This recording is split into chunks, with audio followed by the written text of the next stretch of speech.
Let's be honest. When we were kids, none of us filled in the blank when asked, what do you want to be when you grow up? With stay-at-home mom.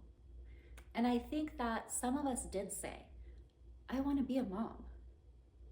But whoever was asking us, the adult in the room, whether it was a teacher or another adult, they would correct us in a way and they would say, no, what do you want your job to be? And in that moment, before we ever became who we are today, we were undervalued. We were set up with a mentality of failure before we ever became stay-at-home moms by the generation before us, because they were trying to push women into the workforce. They had good reasons, but it left some of us with the wrong impression of what a successful life could look like as a mom. They made us feel like we had to go to college and we had to have a career that we earned with that degree. And if we didn't, we weren't living up to our full potential. And so we all imagined something different than this, because they didn't have college courses on homemaking and motherhood. We didn't want this. We wanted something grand that deserved accolades. But I'm here to tell you that if you do find yourself in this kind of life, that being a homemaker can make you happier and more successful than anything that you imagined back then. And you will deserve accolades. And the tiny hands that present them, who made them in art class with the title written big, Best Mom Award. Those are the most important hands in the world. And at the end of your life, those accolades will be the ones that matter most. And you will know whether you deserve them or not. Hi, I'm Nicole with The Nest Keeper, and our mission is to empower a new generation of homemakers. You don't have to be a stay-at-home mom to be a nest keeper or a homemaker, but if you are, this video is for you. It was Samuel Johnson, the poet, philosopher, and author of the first comprehensive dictionary, that said, "To be happy at home is the ultimate result of all ambition, the end to which every enterprise and labor tends, and of which every desire prompts the prosecution." He was reflecting on the idea that everything we do in life, the end goal is to find happiness at home. The importance of domestic happiness over material success or fame. I want you to think about this when I tell you that the key to being a successful stay-at-home mom is to embrace being a homemaker. You are the manager, the daily conductor, the influencer of the ultimate result of all ambition. What really makes people happy is a happy home. As a homemaker, you're in charge of the end game. So take negative Nancy that's telling you what you do isn't important enough, that sounds like your mother or your teacher, and sit her in the corner. Because the difference between feeling happy and successful or depressed and worthless is knowing that what you do is more important than money. It's knowing that the ultimate goal of all human effort is happiness at home. Embrace homemaking because it's a damn good job and it's more important than what they told you in school. So how do you embrace homemaking? Well, let's start with the obvious. When you embrace homemaking, you become the mastermind behind the creative direction of your home. Close your eyes and start to imagine your family in a home that is truly happy. What does that vision look like? Imagine a couple years down the road.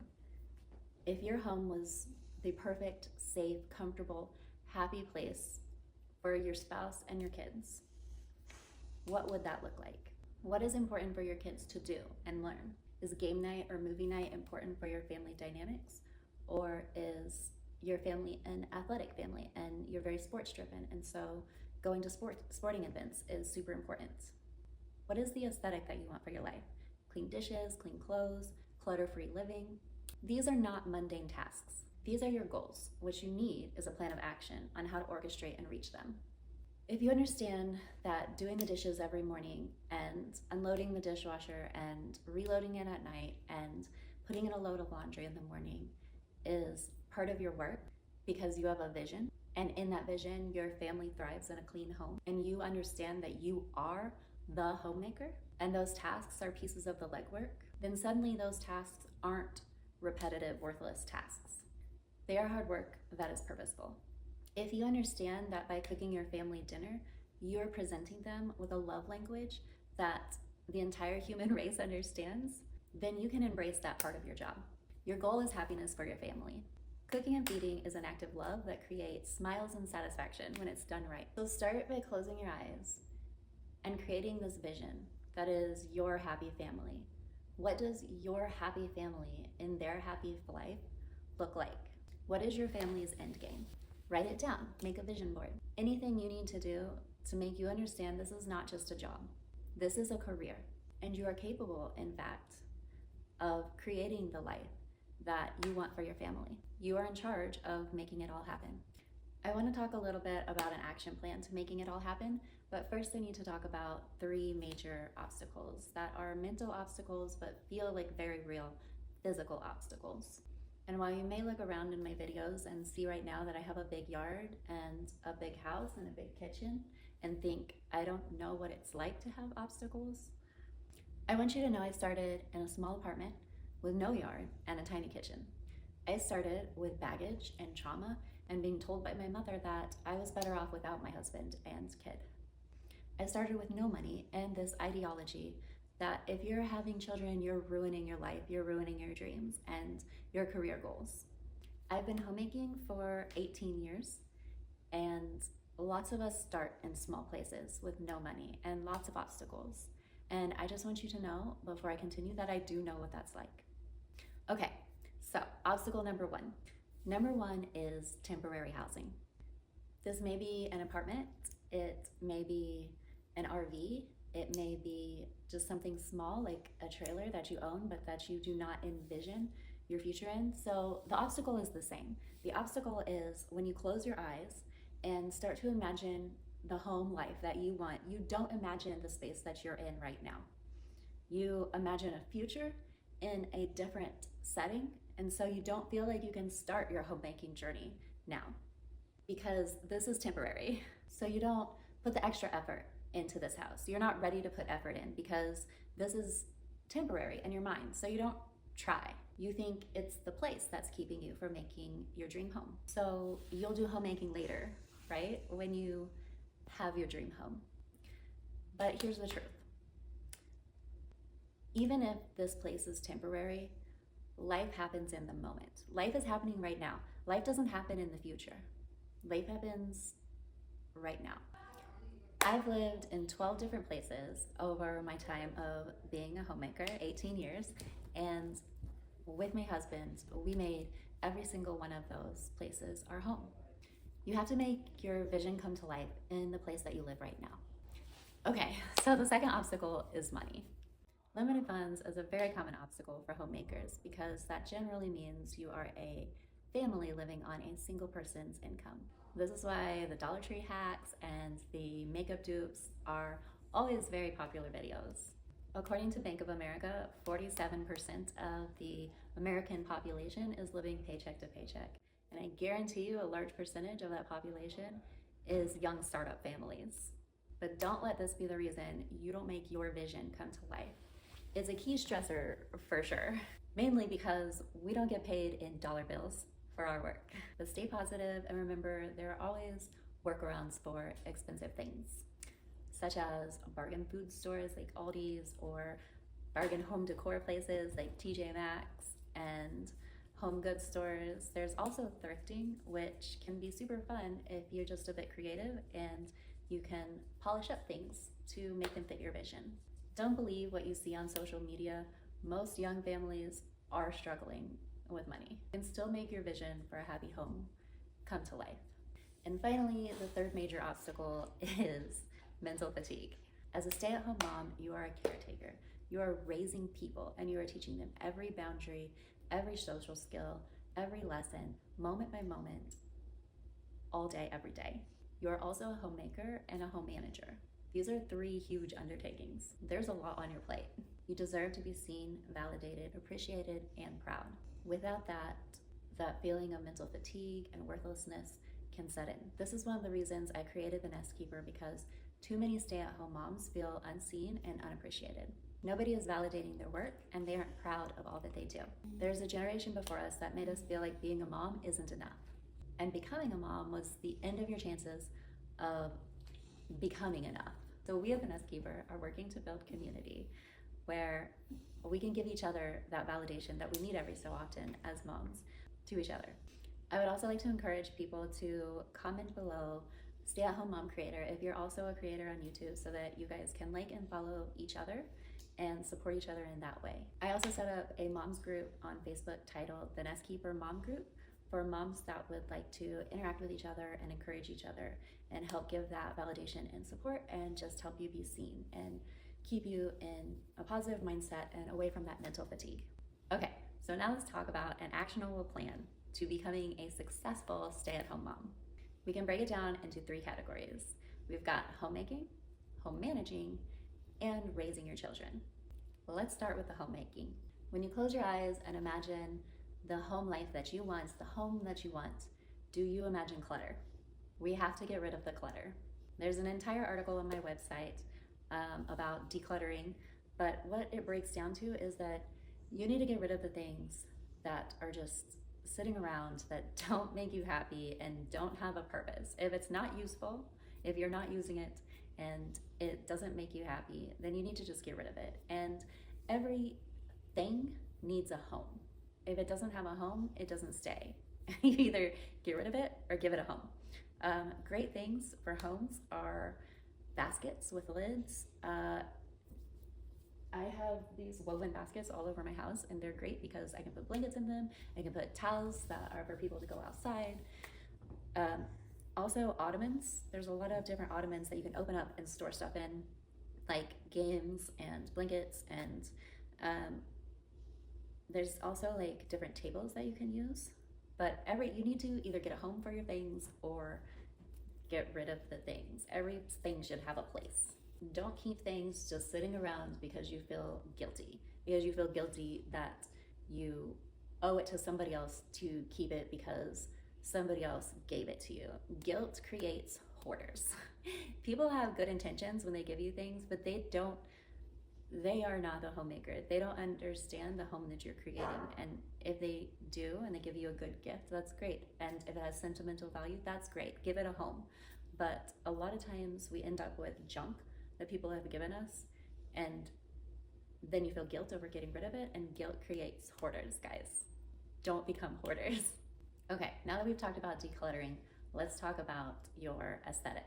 My husband and I have always gravitated towards blues with splashes of red accents and then a neutral palette besides that. And then we also love the feeling of luxury items. So we'll have like really big books about designers that we use as coffee table books. And like we have a really big, nice Monopoly set that we keep out on a really big table.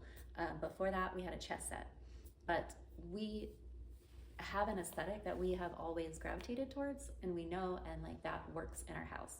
You have to sit down with your spouse and you have to decide on the aesthetic that you both like, that pleases you both, and you can both be comfortable in. Examples of this are like a boho aesthetic or like a nature themed aesthetic.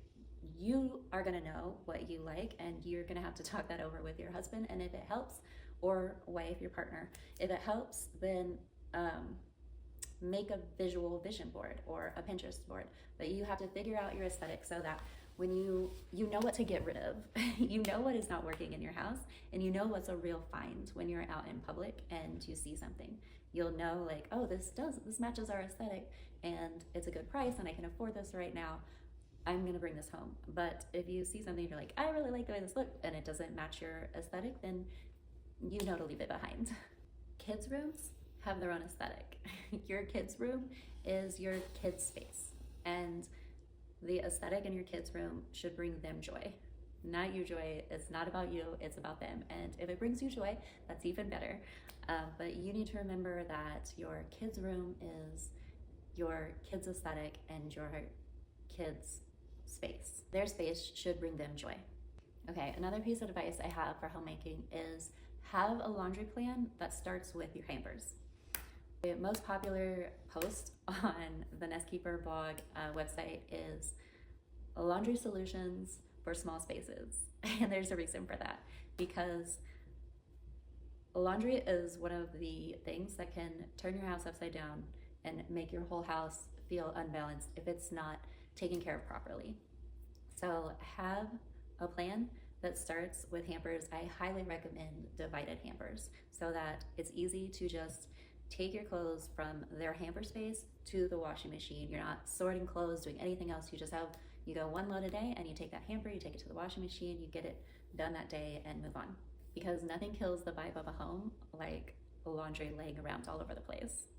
Finally, let's talk about holiday decor, because a lot of us can't help but buy holiday decor every holiday, every month, all year long. So if you're gonna buy holiday decor for every holiday, you need to know where that holiday decor is going after the holiday is over. Don't let it just sit around and become clutter. It needs to have a place. Everything in your home has to have a home. Otherwise, you need to have a plan to donate it afterwards. Okay, now let's talk about part 2, being a home manager. Home managing is the part of your life that is your day-to-day taking care of the house, routines that keep your house in order and the way that you want it. It comes down to the upkeep and the maintaining of your environment. You can choose to do it all yourself, or you can choose to delegate it out. One way that I've embraced delegation that I love is having a chore chart. There is one that is a free printable on my website that you can print out. It's the same one that I use. It is an article titled Tidy Living Daily House Cleaning Schedule. And then you write down your daily tasks. There's a section in the printable for writing down your daily tasks. And you can make your own chore chart if you want, but I think it's just important to write down your daily tasks and then write down your weekly tasks. And I have like little squares next to all of them, so you can write your initials in them. And then I try to encourage my kids to do chores. And then if they do them, they can put their initial by them, and then they can get an allowance for that. And that's a great way to help delegate some of the home managing tasks. It's also nice because if I have it on the fridge, then it reminds everybody else of what I do every day around the house, and it helps validate what I've done for myself. It makes me feel more seen. Specific chores that I would recommend doing: popping a load of laundry into the washing machine first thing in the morning. If you don't do this already, this will make your whole life run smoothly. If you put that load of laundry in first thing in the morning, then you have all day to finish it. All you have to do is get it into the dryer, then get it folded and put away. If you do at least one load of laundry a day, you should be able to keep up on stuff. Sometimes you're doing multiple loads, and then it's not a big deal when you do. But if you just get in the habit of putting that load of laundry in and having a plan to finish it by the end of the day, you're gonna make your whole life so much easier. And then the second thing that I would highly recommend is unloading the dishwasher every single morning. If you have a dishwasher, obviously. If not, put away all of your clean dishes. I'm usually unloading the dishwasher and putting away clean dishes that I hand washed and set out to dry the night before. And then in the evening times after dinner, even though you're really tired and you don't want to, you need to do those dishes so that you're starting with a clean slate for the day, and throughout the day, people can just put their dishes into the dishwasher or the sink if you don't have a dishwasher, and then you're washing them all at night. But you need to be doing your dishes every single day, or they pile up, they'll clutter your kitchen, they'll make you feel disgusting, they'll make you feel bad, they'll ruin your vibe and your environment. Just make a habit out of first thing in the morning. Put that load of laundry in the washing machine and put away all your clean dishes. At night, make sure you're washing all of your dishes. All your dishes are clean before you go to bed. Finally, I want to suggest creating a reset habit. You can see these type of videos all over social media, and they're extremely motivating, and it's something I highly recommend. Just going into your different rooms, resetting them the way that they're supposed to be. It doesn't take long, but it keeps your environment in a way that you like it. If you like to keep a schedule, having a schedule, like a reset schedule, can be really fun. People do like Reset Sunday, and then you just reset it all at once. I kind of pick a room to reset every day. I'm resetting every day. Okay, finally, let's talk about the most important part of your career, and that is raising your children. This is the most important job in the whole world to you. And on the day that you die, you will know this if you don't know this now. Very specifically, to you, this is the most important job in the world. Ask any adult with grown children. Please embrace this and try to truly understand it. So many parents figure this out after it's too late, and it's honestly really sad. Spend their children's growing up years focused on everything but raising their children, and they don't realize how important it is until that time has already slipped through their fingers, and you cannot get that time back. They went into their day-to-day without truly valuing the job of parenthood as the legitimate job that it is. They filled their time with other things that they thought would give them self-worth, and they regretted it once it was too late. Because, let me say it again, raising your children is the most important job to you specifically. Ask any old person at all with grown children if this is true, and they will validate it for you. And let me just say the hard truth now in black and white, in case you didn't pick up on it already, you can fuck this up, and lots do. So take this seriously. Number one key to success, most importantly, is to be there. Be there for your kids. Society is constantly pushing people to be more, and always undervaluing parenthood. So much so that many adults end up being many things except there for their children. They aren't showing up in their children's day-to-day lives and teaching them how to be well-rounded, well-educated, social, happy people. Teaching happens in the little moments when they are doing something in their life and then they're asking questions. And if you aren't there to help them through those things, you aren't teaching them. You aren't raising them. They're learning when they make a mistake and you're there to guide them.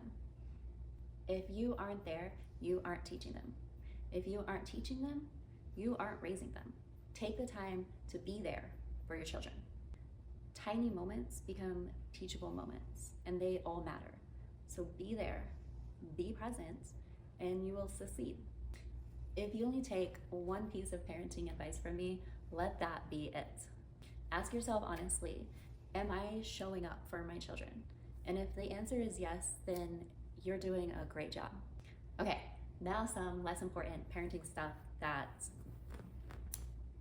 I can help with, because parenting doesn't come with a handbook, and I have been a parent for 18 years, and so I can help give some advice. 1, plan activities and have a schedule. Everything runs so much smoother if you have some activities planned for your children. Just plan it out at the beginning of the week. Physical activities for each day, brain building activities for each day, and then fine motor skills for each day. And if you have 3 activities listed, you can give your child some control in picking which activity you do first, and maybe you get to the other ones, maybe you don't, but you will feel good about yourself knowing that you have provided these activities and kept them from being bored, and bored children are children that act out, so that's good for them and you. And then another thing I want to talk about is food. I have been seeing some crazy trends with parents feeding their kids lately, basically just completely restricting their diet, giving them almost no options, because honestly, if you go down any food rabbit hole on the internet, everything is bad for you. And I think parents are becoming overwhelmed with all of this knowledge of things that can be bad with food, and then they're not giving their kids food. And honestly, your children need to be happy about the food that they eat. If you're fighting with your kids about food all day, every day, something's not right. So just make sure you're giving your kids enough nutrition, and it shouldn't need to be said, but kids don't eat like adults. They are growing children. They are not adults on a diet. So feed them with love, and remember that food is a love language. Okay, enough about that. Let me wrap this up. How will you know if you are a successful stay-at-home mom? If you're successful, you will be paid lucratively in memories that will last you a lifetime. Memories of stepping stones, smiles, and laughter. You will be paid in unbreakable bonds with your children as they become adults. You will be rewarded with things that make life worth living. You will be rewarded with memories that will later become stories that will be the best days of your life. Retirement will be when you can look yourself in the mirror and say that I gave my family everything I had every day, and you will be so proud of that. And hopefully you will have well-rounded, respectable adult children that you are proud of and that are also proud of you because they know what you did for them. Go be the best mama you can be. Finally, just a reminder that here at the Nest Keeper, we are building communities, so check out our Facebook page, like and subscribe if you want more content that is motivational and encouraging to a new generation of stay-at-home moms. And also leave a comment, follow each other in the comments, get to know other stay-at-home moms so you can encourage each other. Thanks so much. Thanks for watching.